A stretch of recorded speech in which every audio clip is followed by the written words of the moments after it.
Hello, my name's Eric. Today we're going to be talking about our Schwintek systems a little bit, just try to give you a little better knowledge and understanding about them. Basically, let's start with our basic control operations. So whenever you go to open up the slide, you got your push button you're going to push. It is sometimes when you first push the button, it's not going to do anything. The reason for that is because the system may have went to a sleep mode. So when you push the button, it wakes it up to activate it. So you may have to push it. If it doesn't do anything, just take your finger off and then push again. And then you're going to push and hold that button until the room is all the way out or all the way in. All right? You never want to try to open it halfway. But when you do that, bringing it all the way out or all the way in, you're going to hold that button down for an extra 3 to 5 seconds after its full operation to make sure that the room is all the way out or all the way in. The reason for that is because they actually work on 2 independent motors that talk to each other through this little control panel here, and we're going to talk about this guy here shortly. But basically they communicate with each other. So sometimes, because they're 2 independent motors, one might move a little faster than the other one. So that's why you want to try to hold those buttons down for about 3 to 5 seconds. All right, so another thing we're going to know, I'm going to walk around here just real quick just to kind of show you. So with your Schwintek rails here, there's one important thing you must know about these guys. These guys are to never be lubricated, okay? That lubrication over time will start gumming up inside our gears here, and they can cause issues with the motors to properly operate. When these guys are looking dirty or dingy, it looks like there's some grime or stuff like that inside, they usually recommend just using soap and water, kind of scrub them down, just kind of scrub it down and then rinse them off. Whenever you are rinsing them off, don't try to spray your sweeps directly, okay, because there is a little bit of minor gaps there where the gears are, or where our track is, where water could potentially get in. You just want to try to lightly spray it with like a shower setting to where you ain't just dousing it with like the jet setting mode on your sprayer. And we'll come back over here in a minute. Basically, I'll show you another thing as well. But now, basically, what I'm going to go over is if something was to happen with our slide room and it's not wanting to operate or wanting to come in so we can leave when we're done camping. These guys are going to be located in different places on every camper. They're usually never in the same location.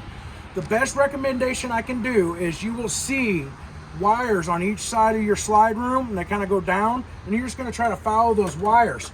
Most of the times they will be underneath the slide room. It does vary, like I said, on models to where they are located. Right now we're doing a 5th wheel. So this guy was actually located behind our wall cover right here that kind of blocks all this stuff back behind here. This was mounted to the floor right here. But this is basically what this guy is going to look like. So as you see right now, it's kind of actually showing us a little error code. The reason for the error code is because basically it's just reading us, it's telling us it's got a low battery. And that's the nice thing about these control panels is if there's an issue, it'll flash the green light either 1 or 2 times, and then it'll flash a number of red sequences. And then you're going to count the reds, and then that's going to tell you what your issue is. But the green light is to tell you whether it's motor 1 or motor 2. And it's even labeled down here, motor 1, motor 2. But basically, so if there is an issue with our slide, this guy would tell you. But if you need to try to bypass the system so you're able to try to bring the room in, there is a little button right inside here. It's a little hard to see, but it looks like it is a white button on this model. It's back here in this corner. Some of them do have a black looking button. Basically, you would just take like a pen, stick it in there, and you're gonna press it 6 times, but hold it on that 6th time till it starts flashing red and green. What that does is it basically bypasses its memory system so you're able to bring the room in. Okay, that's only if there's not an issue with the motor, okay? If there is an issue with the motor, things do get a little trickier. But basically this guy here will help you try to bypass your system, okay? So if there is an issue with the motor, one thing that you can also try to do, or if this guy, there's something going on with this controller where it's just not wanting to register at all, even after you bypass the system, it's not wanting to let you bring the room in. One thing that you can do is you are able to usually unhook the power from the motors, which are always going to be on the top corners. And we'll go over here real quick. So basically right up top there, you're going to have a motor on this side and a motor on the other side. So if the situation where our controller is not letting us still do nothing, there's the option where you can actually disconnect the motors from its main power source. And what it does is it basically releases the brake inside the motor to where you and probably at least 7 or 8 other people are able to push the room in, okay? Once that room has been brought in though, it is very important that you have to plug it back in, okay? Because if you don't, basically the brake inside the motor is not going to re-engage, and as soon as you go to make a turn, that room's going to slide right back out, okay? All right, here's our next issue now. If you may potentially run into this, sometimes you may get it to where the motor has potentially seized or locked up. When that happens, then this does get a little trickier, okay? Basically, you would pull your sweep back here on top. There's going to be a set screw that holds that motor in. You have to remove that screw so you can try to pop the motor out. But then from there, what you can do is you're going to unhook it. You're going to take out your set screw, and then you're going to use like a flathead screwdriver to try to get in between the motor and the shaft that it sits on to try to pop it loose and pop it out.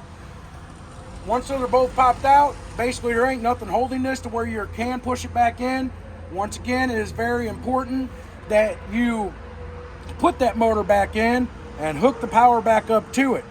But I do truly recommend that is something that should not be done by a customer, okay? Further damage can occur if it is not done correctly, okay? I do like to recommend try using the other options that I tried first before you have to actually try to dig into that area, okay? Because it can get pretty tricky, because a lot of times you have to try to pull out this set screw, then you got to go inside, try to get behind your fascia boards to try to unhook your power. You can sometimes do it from out here, but once again, it is also tricky as well. But once this is in, everything's got to get put back together. That's why it is very important that this last step I kind of talked to you about should usually only be done by a technician, okay? That is very important, all right? But other than that, that should be really just the general basis of our Schwinteks. Hopefully this video is going to be knowledgeable and informational for you guys, so hopefully it isn't getting stuck on you while you're trying to when you get done camping and try to head home. Thank you, and you guys have a wonderful day.